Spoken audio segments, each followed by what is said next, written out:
Economic outpatient care. Their parents did not provide economic outpatient care. Dear Dr. Stanley and Dr. Danko, I just finished reading an article about your research on millionaires. My wife has an overdue trust that her parents won't release. My mother-in-law keeps putting off with the paperwork. She seems determined not ever to release the trust to my wife. Is it possible that you have come in contact with my wife's family in your research? Her name is blank, or perhaps you could suggest another source that would tell us how much is in the trust. Thank you, Mr. L.S. The author of this letter and his wife urgently need money. The writer, we will call him Lamar, and is the husband of a woman, we refer to her as Mary, who comes from wealthy family. Mary receives more than $15,000 in cash gifts annually from her parents. She has received gifts of this type as well as other forms of help since she and Lamar got married nearly 30 years ago. Today, she and her husband are in their early 50s. They live in a splendid neighborhood in a fine home. They are country club members. Both love to play tennis and golf. Both drive imported luxury cars. They wear fine clothes and are socially involved with non-profit organizations. They were previously active in raising money for the private schools their children attended. Both enjoy vintage wines, gourmet foods, entertaining, and high-quality jewelry and foreign travel.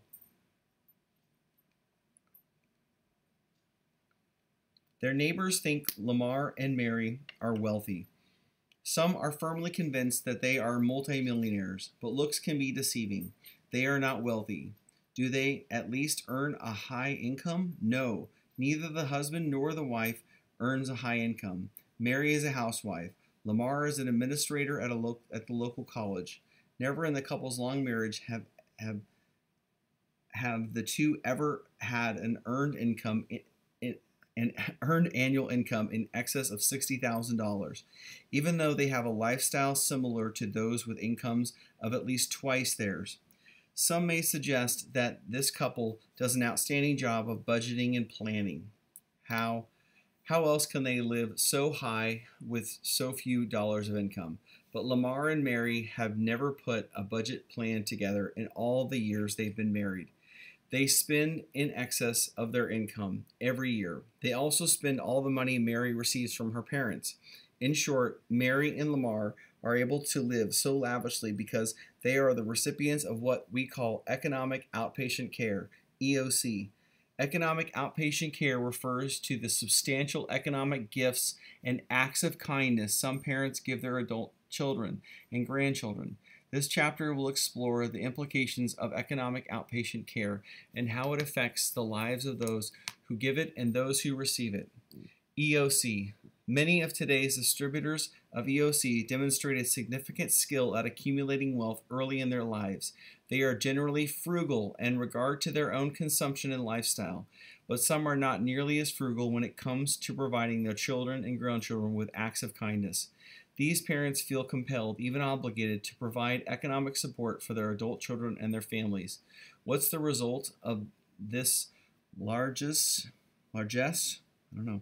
Those parents who provide certain forms of EOC have significantly less wealth than those parents within the same age, income, and occupational cohorts whose adult children are economically independent. And, in general, the more dollars adult children receive, the fewer they accumulate, while those who are given fewer dollars accumulate more. Wow.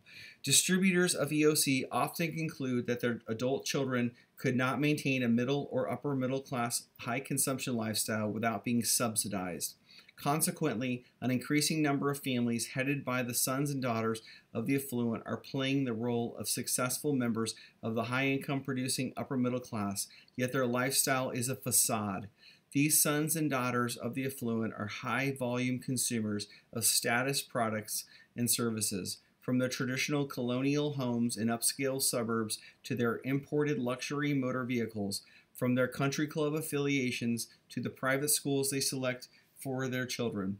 They are living proof of one simple rule regarding EOC. It is much easier to spend other people's money than dollars that are self-generated. EOC is widespread in America. More than 46% of the affluent in America give at least $15,000 worth of EOC annually to their adult children and or grandchildren.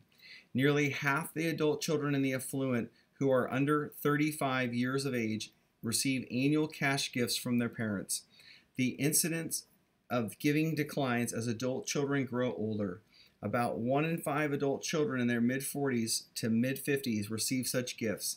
Please note that these estimates are based on surveys of an adult children of the affluent and that gifts receivers are likely to understate both the incidence and size of their gifts. Interestingly, when surveyed, gift givers report a substantially higher incidence and dollar amounts of gift giving than their adult children who are the recipients. Much EOC is distributed in lump sums or erratic patterns. For example, affluent parents and grandparents are likely to give their children entire coin collections, stamp collections, and similar gifts in one transfer. About 1 in 4 affluent parents has already given such collections to his or her adult children or grandchildren. Similarly, payment of medical and dental expenses is often precipitated by a grandchildren's need for orthodontic work or plastic surgery. About 45% of the affluent have provided for the medical dental expense of their adult children and grandchildren. During the next 10 years, the affluent population in America, defined as those with a net worth of $1 million or more, will increase 5 to 7 times faster than the household population in general. Directly paralleling this growth, the affluent population will produce significantly more children and grandchildren than in the past. Economic outpatient care will increase greatly during this period. The number of estates in the 1 million or more range will increase by 246% during the next decade. These estates will be valued in 1990 constant dollars at a total of more than $2 trillion, but nearly the same amount will be distributed before millionaire parents become descendants. Much of this wealth will be distributed by so-called precedent affluent parents and grandparents to their children, grandchildren. The costs to provide outpatient care will also increase substantially in the future. Private school tuition, foreign luxury automobiles, homes in fashionable suburbs, cosmetic, medical, and dental services, law school tuition, and many other EOC items are increasingly at rates that greatly exceed the general cost of living index. In addition, as our population ages, more and more affluent parents and grandparents are reaching the age of estate tax realization.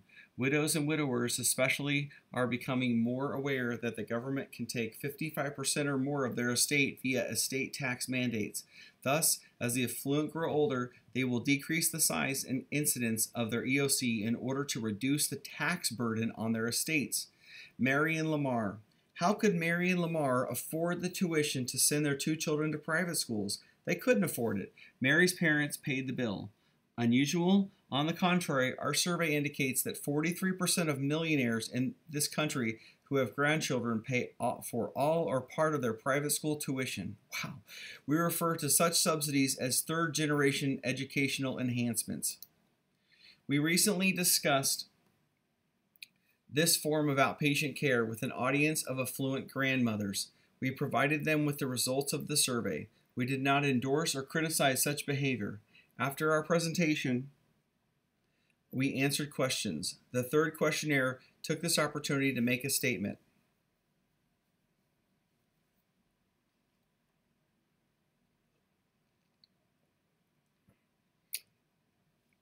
I'm as indignant as hell. What am I supposed to do with my money? My daughter's family is having a rough time making ends meet. Do you know about the problems with public schools around here? I'm sending my grandchildren to private schools.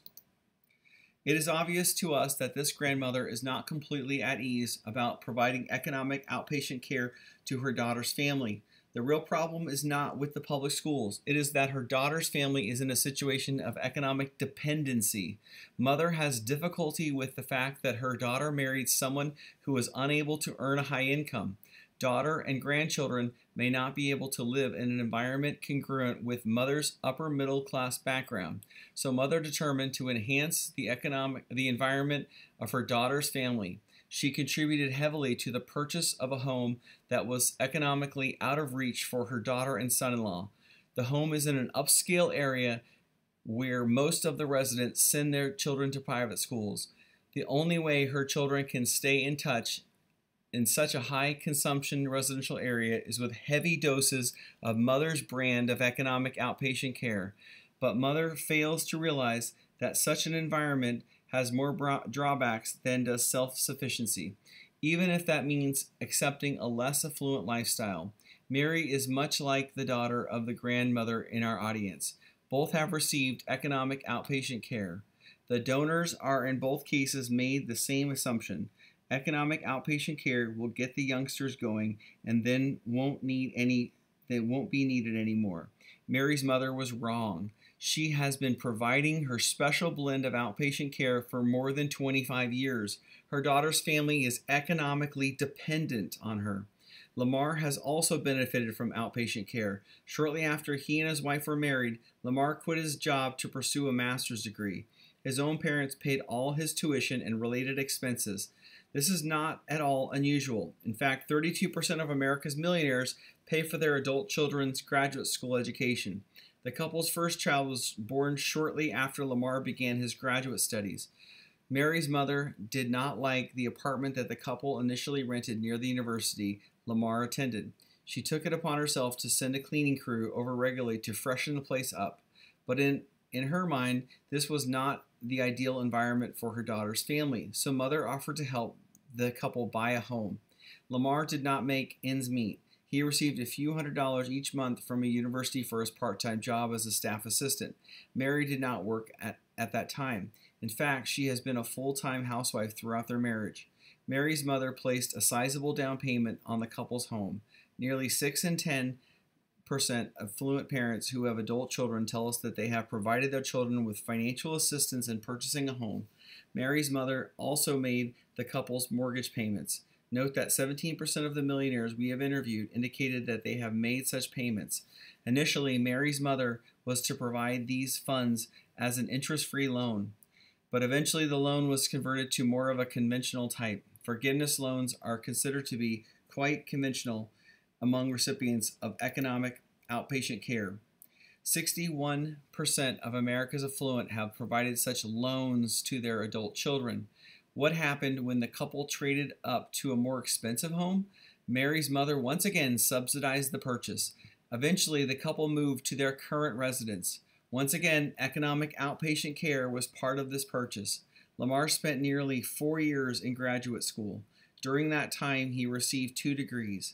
Today, Lamar is a college administrator, but given his annual salary of less than $60,000, it's still hard for Mary and him to make ends meet. Even with the $15,000 his mother-in-law provides each year, their income is not high enough to support their upper middle-class lifestyle. What is so interesting about Mary and Lamar's $60,000 annual income is that they are not alone. About 30% of the households in America that live in homes valued at $300,000 have annual household earned incomes of $60,000 or less. Is it because of creative budgeting, or could it be the result of widespread economic outpatient care in America? For the most part, it's because of UAWs on EOC. According to Mary, it's not difficult to pay for basic family necessities out of Lamar's income, plus her annual cash gift from Mother. What is difficult is purchasing motor vehicle, and Mary and Lamar enjoy foreign luxury. I mean, who doesn't? How do they squeeze such purchases into their budget? Do they buy used cars to reduce the economic pain?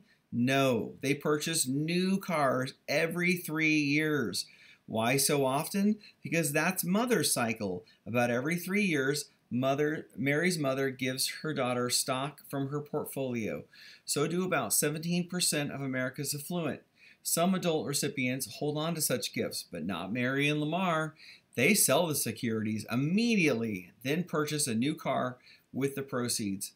But what will happen to Mary and Lamar after Mother is no longer alive? Obviously, this is a major concern to this couple. Unfortunately, they are not fortune tellers, so we were not able to tell them how much Mother had in trust for her daughter. We wish them good luck. It will not take long for Mary and Lamar to consume even a good-sized inheritance. They are already anticipating this economic windfall. A bigger home, a vacation home, and around-the-world travel are on the horizon. What's wrong with this picture? Adults who sit around waiting for the next dose of economic outpatient care typically are not very productive. Cash gifts are too often earmarked for consumption and the support of an unrealistically high lifestyle. This is precisely what happened to Mary and Lamar. Their household's annual income of $60,000 is the same amount a blue-collar couple in their country earned with overtime. Both the man and woman drive buses for a living, yet they have a more realistic view of who they are and what they have achieved. Conversely, Mary and Lamar are living in fantasy land. Displaying upper middle class status is their socio-economic goal in life. Does this mean that all adult children of affluent parents are destined to become Marys and Lamars? Absolutely not. In fact, stated as a statistical probability, the more wealth parents accumulate, the more economically disciplined their adult children are likely to be. Note that America's millionaires are more than 5 times more likely than the average household to have a son or daughter graduate from a medical school. They are more than 4 times more likely to have a child who is a law school graduate. Paying for an education is the equivalent to teaching your children how to fish. Mary's mother taught her daughter and son-in-law something else. She taught them how to spend. She taught them to look upon her as a fish dispensing machine. There are many forms of economic outpatient care. Some have a strong positive influence on the productivity of the recipients. These include subsidizing your children's education and, more important, earmarking gifts so they can start or enhance a business. Many self-made millionaires, entrepreneurs know this intuitively. Unlike Mary's mother, they prefer to give their offspring private stock, which cannot be readily traded in for a new foreign luxury automobile. Conversely, what is the effect of cash gifts that are knowingly earmarked for consumption and the propping up of a certain lifestyle? We find that the giving of such gifts is the single most significant factor that explains lack of productivity among the adult children of the affluent. Wow. All too often, such temporary gifts affect the recipient's psyche. Cash gifts earmarked for consumption dampen one's initiative and productivity. They become habit-forming. These gifts then must be extended throughout most of the recipient's life. The subsidized lifestyle of many adults has another consequence. Neighbors see how Mary and Lamar live. What do they conclude? Too often is that heavy spending is an acceptable way of life. For example, off and on for several years, Mary and Lamar have been on their neighborhood's welcoming committee. Remember that the couple has also been an active fundraising for the private school their children attended. What message do Mary and Lamar communicate to their new neighbors? Recently, a hard-charging, very successful sales manager, vice president, and his family moved into the neighborhood. The sales executive was only 35 years old at the time. He earned nearly 3 times more income than Lamar. He and his wife had 3 school-aged children. Within 10 minutes after welcoming his new neighbors, Lamar initiated his sales pitch. He told them that the public schools in the area were inferior, but that he had a solution to his problem. Lamar began to lecture his new neighbors about the benefits of the private school. The new neighbors listened attentively. Then they asked about the tuition. Lamar told them the costs were much less significant than the benefits. The annual tuition at the high school, Lamar reported, was only $9,000. Lamar tells all his incoming neighbors the same thing. That is, $9,000 is a small price for a great education. Why, of course, Lamar loves the school. It was a real bargain for him to send his children there, since Mary's mother paid 100% of the tuition. Later, the sales executive and his wife did some research on local public school system. They found that it was far better academically than Lamar had told them. They decided that all their children would attend public schools. They were pleased with the quality education provided there. What is the value you place on a private school education, luxury automobiles, foreign travel, and a lovely home? How sensitive are you to prices of these products and services? Lamar is quite insensitive. he's quite insensitive to high prices. The sales executive is just the opposite. Lamar finds it much easier to spend other people's money than his own. The sales executive, on the other hand, never received any economic outpatient care except for some of his undergraduate college tuition. The sales executive is fully self-sustaining today. Why? Because he and his family do not receive economic outpatient care earmarked for consumption. He spends much of his time enhancing his productivity by working harder and investing wisely.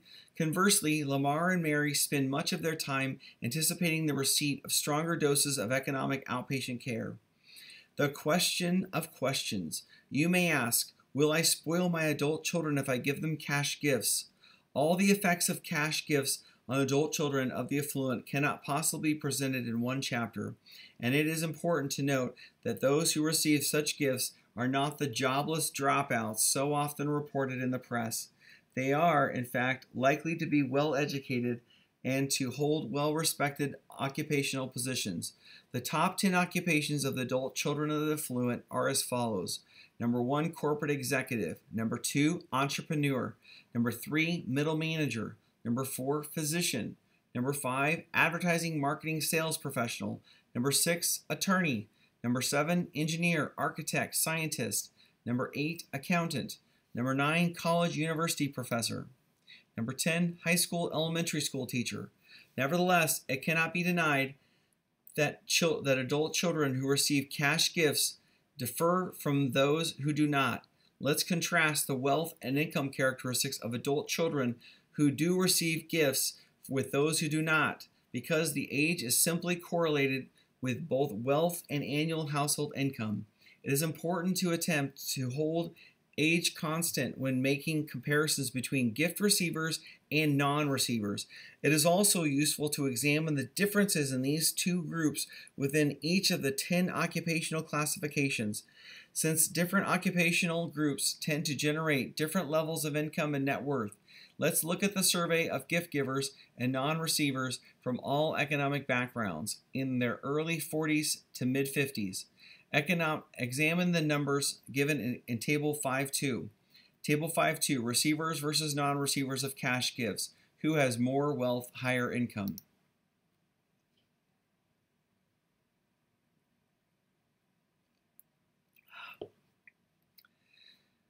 Note that in 8 of the 10 occupational categories, gift receivers have smaller levels of net worth than those who do not receive gifts. For example, on average, accountants who are approximately 50 years of age and receive cash gifts from their parents have only 57% of the net worth of accountants in the same age group who do not receive gifts.